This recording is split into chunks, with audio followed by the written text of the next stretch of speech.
Let's go jump to the next one. This one's one that I'm actually legitimately excited for.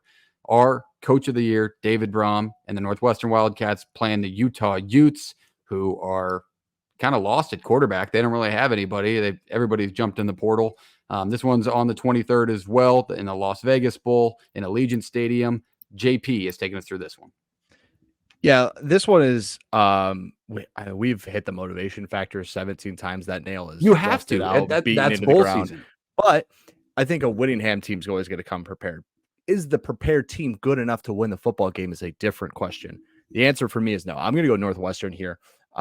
This is a Northwestern team that hasn't been pretty throughout the year. They haven't won pretty football games, but they are a team still intact, right? Like you look at Utah, Barnes, the quarterback's out, Broughton, one of their top defensive backs is out. They have leading tacklers on the defense out.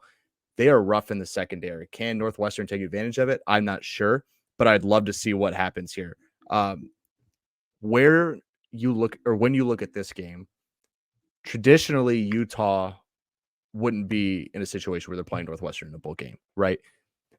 But I think these two coaches respect each other. I think these two programs are built very similarly. Like, we want to play good defense. We want to be able to run the football. We want to make plays. But it's not going to be a pretty bowl game. I'm going to be honest with you. It's not going to be pretty, but I'll take 6.5 in a non-pretty game. A team that's played in the Big Ten West that knows what ugly football looks like and what it takes to win those games. So I'll take Northwestern the 6.5 and they win. There's not a ton to break down here because the team's going to look so much different for Utah. 100%. I love that take. And I love the idea behind you got to look at what pieces they have and who's played ugly football before, because that's exactly what most of this bowl season is going to be with all these new moving parts. Jake, I'm going to go down to you. Who do you got in the Las Vegas Bowl? Yeah. First side note, I'm pretty sure Bryson Barnes is playing. He's transferring after, but I'm pretty sure he's going to be That's insane to start. Is Whittingham going to let him play? That would be insane. I would imagine, because I don't think they have any other option. I think they do have options. They just don't want to say what those options are. It's not going to be fun options. It would be a fourth-string quarterback. That being said, if Barnes Minnesota's paying a guy to keep playing. Did you see that? It's sidebar, but Minnesota's paying this kid extra NIL money to play in the game because they are out of quarterbacks. That's what it's got to be, man. That's what you got to do. Northwestern's given up like 50 sacks this year. I think Utah's, like you said, JP, they're better prepared in every game. I think they're physically better than Northwestern. So I'm going to take Utah. Reese, who you got?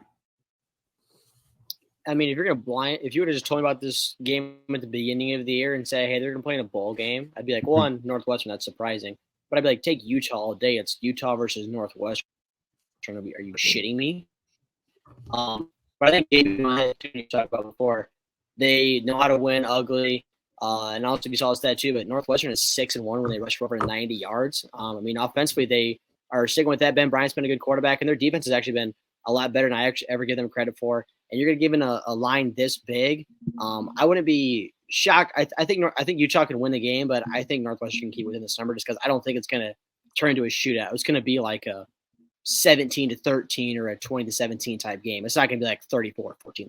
I don't think it's ever going to turn into one of those. You get into these bowl matchups, 7-5 teams with a lot of grit that's been through things at the beginning of the year that only won one game last year. Reese, you hit the nail on the head, buddy. That would have been my only point. If you would have told me 365 days ago at the end of the conference championship week that, hey, this Utah team next year, they're going to be playing in the Las Vegas Bowl against Northwestern without Pat Fitzgerald. What a storyline. What a storyline to follow. Give me Northwestern plus a 6.5. Ugly football against a Utah team who's played pretty good football teams this year and fought hard against the number 2 seed in the college football playoff. It's bowl season. Weird things happen. Give me the underdog. Give me Northwestern plus a 6.5.